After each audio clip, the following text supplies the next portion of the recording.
Le Real Madrid vient de subir sa première défaite de la saison de la pire des manières. Sur la pelouse du Wanda Metropolitano, l'Atlético Madrid a humilié son rival historique 5-2. Les colchoneros ont ouvert le score dès la 14e minute par le Normand, avant que Mbappé n'égalise à la 25e et Güler ne donne l'avantage au merengue la 36e minute. Mais juste avant la pause, Sørloth a remis les compteurs à zéro. En seconde période, Julián Álvarez a pris les choses en main avec un doublé sur penalty à la 51e et la 63e minute. Et enfin, Griezmann a scellé le sort de la rencontre à la 90e plus 3 minutes de temps additionnel. Statistiquement, le Real a dominé la possession avec 63% contre 37%. Mais l'Atlético a été beaucoup plus réaliste, avec 7 tirs cadrés pour 5 buts contre seulement 2 tirs cadrés pour le Real. Madrid a payé son inefficacité offensive malgré sa domination territoriale. Au classement, le Real reste leader avec 18 points, mais le Barça 16, avec un match en moins, pourrait passer devant s'il gagne lors de la 7e journée. L'odeur du Classico se rapproche déjà, et ce genre de faux pas relance totalement le suspense. La grande question est que le Real Madrid version Xabi Alonso peut-il vraiment faire rêver ses supporters ou faudra-t-il encore du temps pour bâtir une machine solide? Bonjour et bienvenue. Aujourd'hui, on va vraiment décortiquer un match qui a fait beaucoup de bruit. L'Atlético qui bat le Real Madrid 5-2.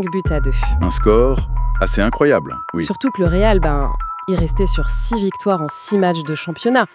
Invaincu. Une machine, on pensait. Voilà. Donc notre objectif ici, c'est de comprendre comment l'Atlético a réussi ça et pourquoi le Real s'est effondré comme ça. C'est ça. Analyser les tactiques, les moments clés. Tout à fait. On va essayer de voir ça de près. Alors, par où commencer? Peut-être par l'Atlético. Comment Simeone a préparé son coup? Comme on pouvait s'y attendre avec Simeone, ça part d'une base solide. Très solide même. La défense, j'imagine. Exactement. Mais là, c'était particulièrement rigoureux. Ils ont retrouvé cette organisation quasi militaire, tu vois. Ah oui. C'est-à-dire que dès que le Real avait le ballon, dès que l'Atlético perdait le ballon, le repli était immédiat, hyper rapide. Ok.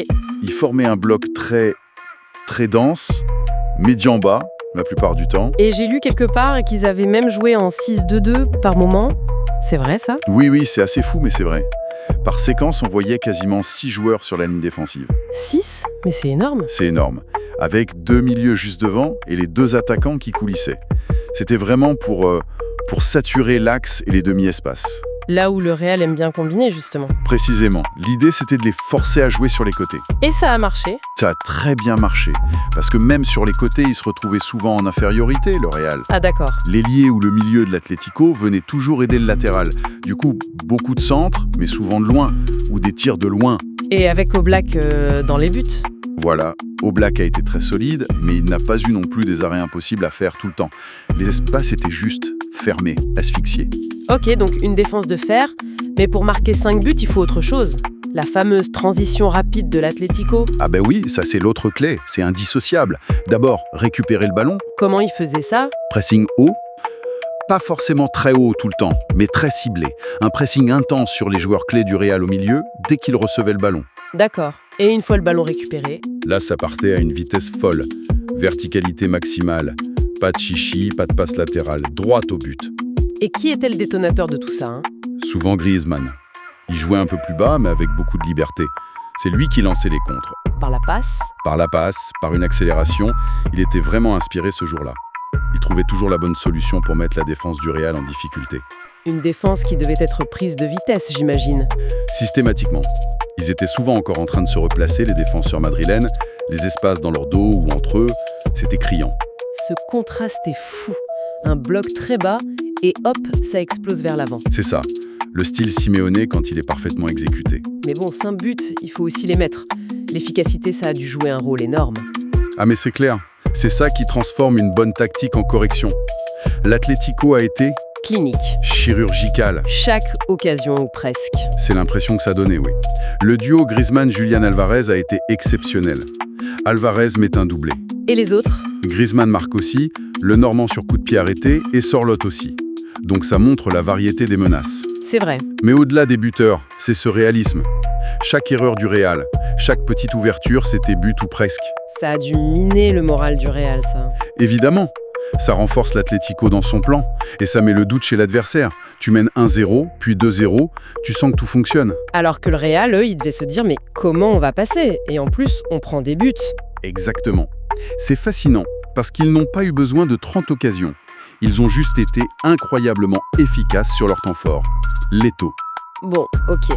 L'Atlético a fait un match quasi parfait. Mais le Real Madrid dans tout ça, cette équipe qui semblait imbattable. Oui, il faut aussi regarder pourquoi le Real a échoué à ce point.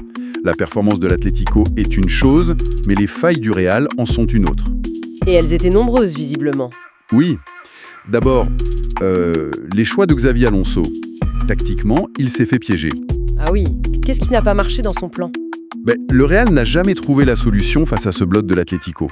Ils ont insisté avec leur jeu de possession, mais c'était stérile. Ils n'ont pas essayé de changer? Pas assez ou trop tard. On a vu un manque de variété. Trop de jeux dans l'axe, là où c'était bouché. Pas assez de vitesse, pas assez de changement de rythme pour surprendre. Il aurait fallu faire quoi alors?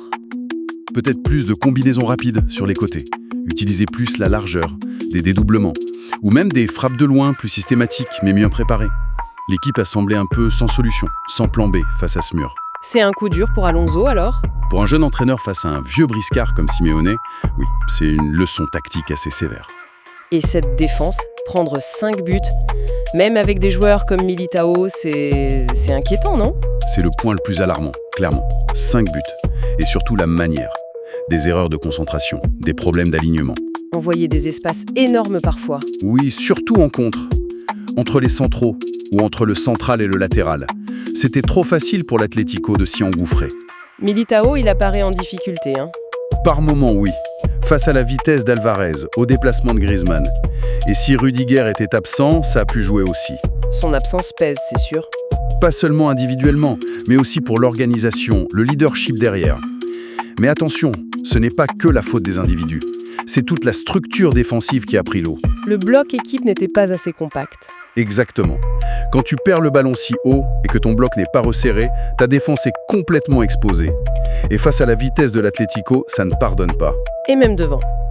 Bon, Mbappé marque, encore. Il continue sur sa lancée incroyable.